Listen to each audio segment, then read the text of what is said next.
হরিয়ানার গুরুগ্রামে বাংলাদেশি সন্দেহে আটক হওয়া মালদার হরিশ্চন্দ্রপুর থানার রাঙ্গাইপুরের 7 জন পরিযায়ী শ্রমিক ছাড়া পাওয়ার পর এদিন সকালে বাড়ি ফিরলেন।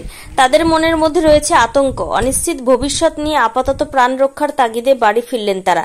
এরপর কি কাজ হবে, কিভাবে সংসার চালাবেন তা জানেন না শ্রমিকেরা। এদিন শ্রমিকেরা ফেরার পর তাদের সঙ্গে বাড়িতে গিয়ে দেখা করেন জেলা পরিষদ সদস্য তথা ব্লক তৃণমূলের সভানেত্রী মর্জিনা খাতুন। শ্রমিকদের পাশে থাকার আশ্বাস দেন তিনি। গতকাল স্থানীয় বিধায়ক তথা রাজ্যের প্রতিমন্ত্রী তাজমুল হোসেন ওই শ্রমিকদের পরিবারের সঙ্গে কথা বলে ক্ষুদ্র ব্যবসার জন্য লোন করিয়ে দেওয়ার আশ্বাস দিয়েছিলেন। যদিও দেখার বিষয় বাস্তবে এই শ্রমিকদের কর্মসংস্থান এলাকায় হয় কিনা, নাকি ফের তাদের যেতে হবে ভিন রাজ্যে।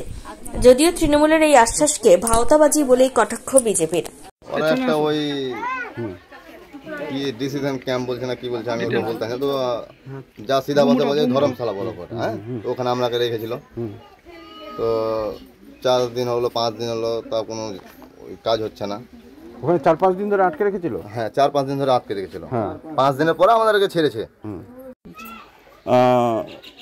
ওখানে অত্যাচার করেছিল কোনো?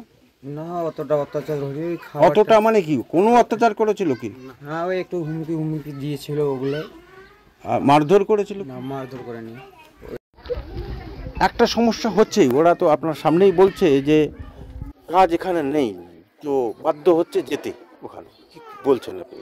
শুনেন, দিদি বলেছে কর্মশ্রীর মাধ্যমে এখানে কাজ হবে, এখানকার শ্রমিকরা এখানে কাজ করবে। যেহেতু বিজেপি সরকার,